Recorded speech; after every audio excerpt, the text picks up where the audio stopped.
Hello, hello. Welcome back to my YouTube channel, Heart and Soul. My name is Jessica. Thank you so much for clicking on my channel, this video. Please stick around to the very end to hear what I have to say. I would really love to share some of my personal experiences with you. So I'm going to do more of a channel instead of just, reporting on other things other than my life and what my daughter and I have been through, some of the challenges that we've had, the lessons we've learned along the way, the lessons I've learned that I'd love to share. So I'm going to do my channel more like that, more personal. I just feel like I vibe better that way, and it's more real. It's a better look at what autism really looks like. It's not just all the things you see, like the misbehaving or the temper tantrums or whatever it may be. I really just want to show the fun, loving, because Amari is just that. She's beautiful, and I want the world to see that. I want them to see what autism looks like in our perspective, because it is beautiful. It is beautiful. It is a beautiful life, and I want to share that with people. I want people to see what that really is like. So that's why I did this channel to begin with. I wanted to get out about what autism really was or is, and change the perception a little bit, maybe, or misconceptions is more like it, and not to be so judgy, maybe to think about what you say before you say it. And you may see someone screaming and that person's not really being a brat. They're having a mental breakdown. They may have autism or some other special needs. So don't be so quick to judge. And I just want to give people, I guess a look into our lives. And so that's what I'm going to do. I'm going to do like story times. If you watch my channel, I am an addict in long-term recovery. I will be clean 9 years on May 8th, 2020. So I'm super excited about that. And so I just want to tell like my stories, about rehab and getting clean and the process of that, and how beautiful it is if you let it be, stuff like that. And the things that I go through with my daughter, and her milestones, and just all the beauty that surrounds her. I want people to see that, because I feel so lucky, so blessed to have her as my daughter.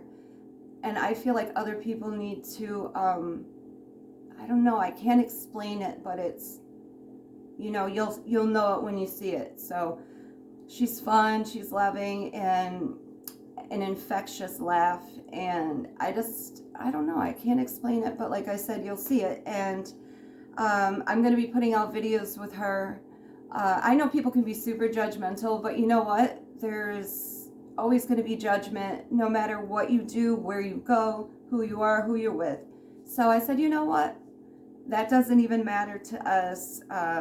People seeing her and who she is worth it, because maybe it could just help one person change their perception or misconceptions or misunderstandings of what autism is, or just what special needs really is in general. So I wanted to do a video today, a story time video. I'm going to start to do story time videos. And so before I get into that, I apologize for the long, speech there. But please subscribe to Heart and Soul if you have not done so already. I would really, really love to grow this channel.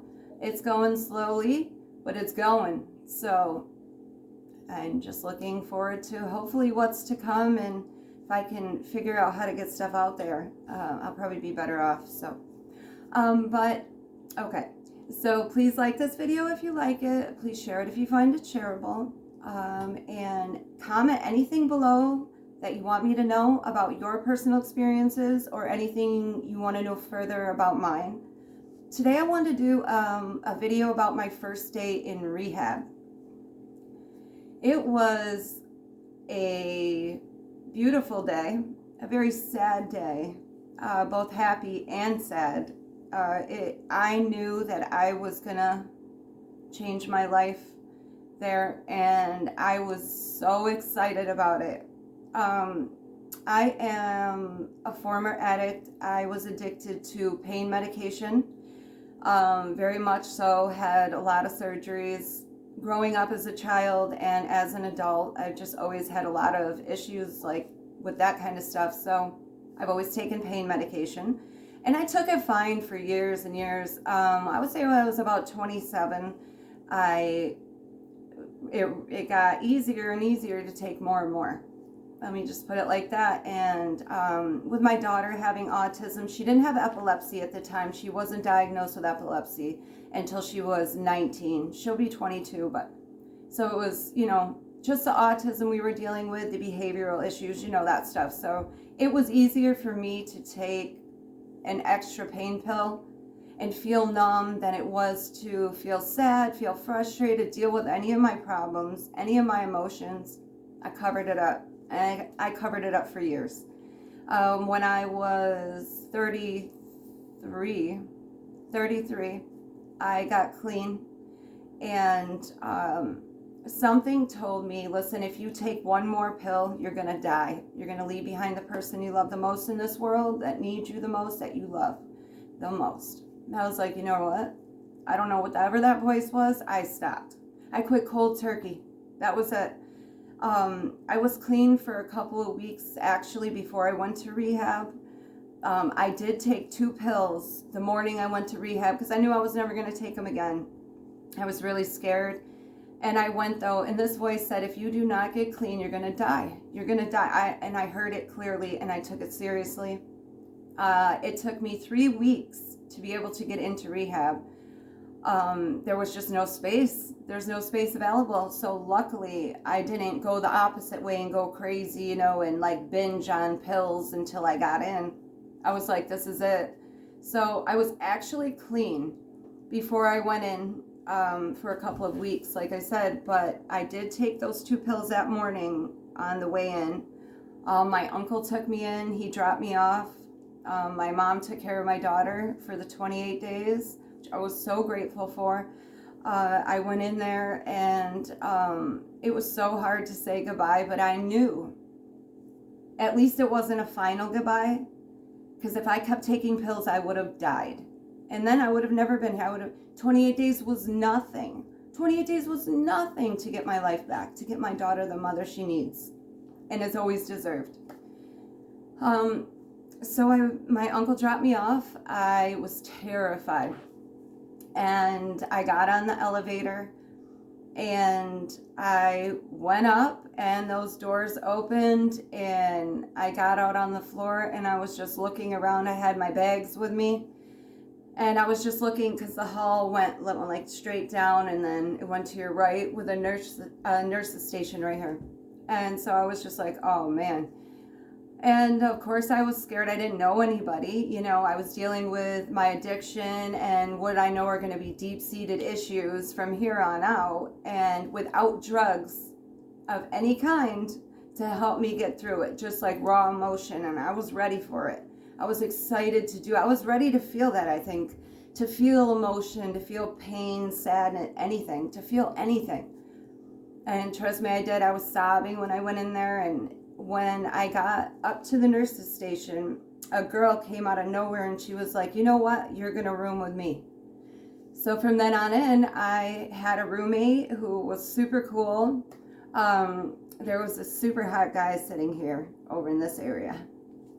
And so I was automatically scoping that out. I was like, well, at least there's going to be something hot to look at. You know what I mean? So luckily, he was just checking in. We did the 28 days together, so it was cool. You know what I mean? I felt like I had a good group of people.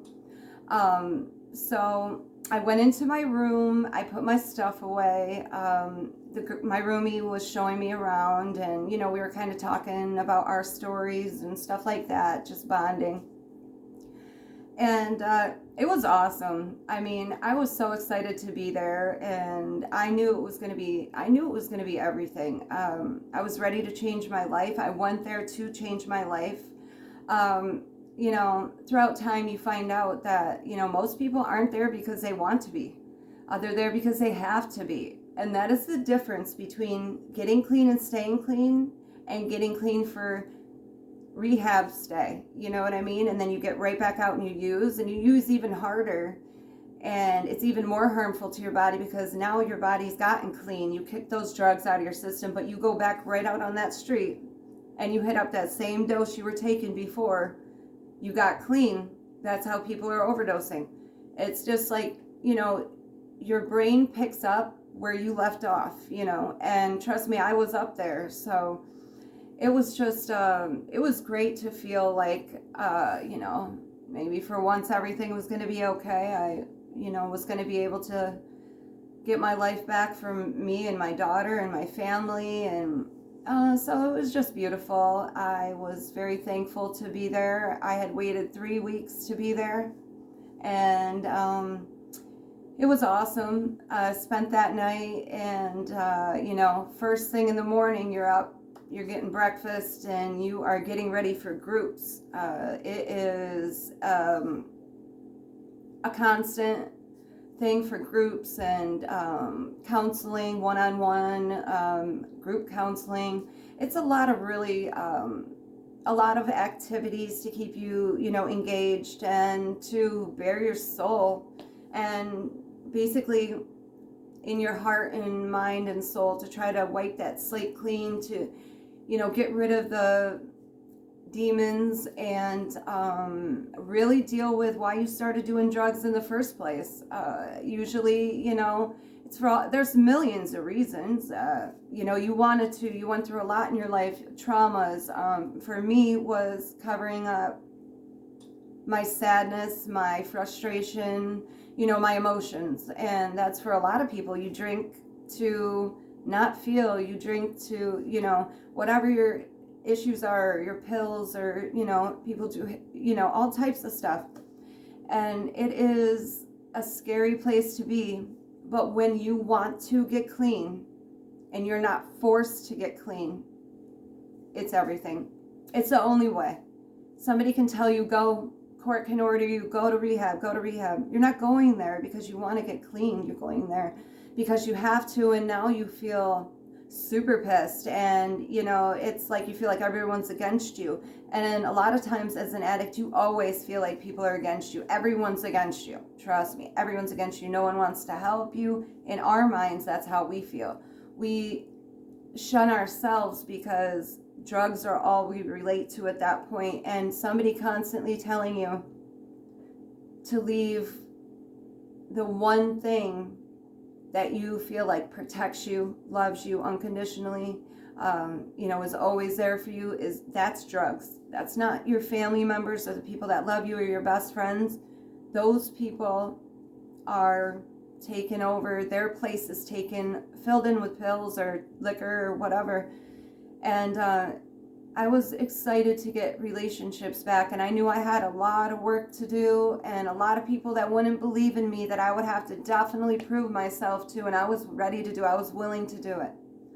And I knew that dealing with my problems would go one way or another. It was going to either like make me go back out and use, which I wasn't in that frame of mind. Drugs were like, I was done with it. You know what I mean? Like, I had hit my rock bottom. There was never a way you're gonna elevate yourself as a drug addict, like in any way. So everything I am so grateful for started that day on May 8th in 2013. And it was just beautiful, and I can't wait to celebrate 9 years and all the years after that. So I just want to let you guys know, though, rehab is beautiful if you let it be, if you want to be there. If you're forced to be there, or if you are a person that has a loved one or somebody you're very worried about, and you need them to get clean for you, it's never going to work. They have to get clean for them. They have to want that. They have to want it, and you can't want it for somebody more than they want it for themselves. And that's what people need to understand. Don't take it personally. Although it feels personal, you feel like it's a personal attack on you because you're doing everything you can. You love this person. It's not you. It's something that we, the addict, deal with ourselves. is nothing you can say until we feel that way about ourselves. It's never going to matter. And that's with anything in life. Like if you don't feel beautiful and people tell you you're beautiful, it doesn't make a difference. If you don't feel that, it doesn't matter what people say. So we need to work on ourselves. We need to accept help, accept that there are people that really do care, that do really want to help. And you can 1,000% get clean if you want to. If you want to, not if you have to. So with that, I think that I am actually wearing this shirt. It's the Serenity Prayer. You say this prayer usually after every session, group session, counseling, whatever. And so, let me see, I'm going to stand up. Okay, so it says, God, grant me serenity to accept the things I cannot change, courage to change the things I can, and wisdom to know the difference. So it is beautiful. I love the Serenity Prayer. I actually think that probably someday I'll get that tattooed on me. You know, just keep it with me. So I just want to leave everybody with that. And you can get clean if you want to. Don't let anybody ever make you feel like you aren't worth it. You are worth it. You deserve everything beautiful in life. We all do. All the good ones anyway. The bad ones, you know, take away from the good ones. So with that, if you have not subscribed to Heart and Soul, please do so. I really thank everybody for watching, for clicking on my video. If you stayed around to the end, I appreciate you so much. I will have more videos like this. If there's anything you want to hear about, anything you want to know, just ask me. I am an open book. So please share this if you find it shareable. Please like it, subscribe, comment below. And I will see you guys soon. Thank you so much. Have a beautiful day. Don't be judgy. Love everybody for exactly who they are, for you are no one to judge. Love everybody the same. Bye, guys.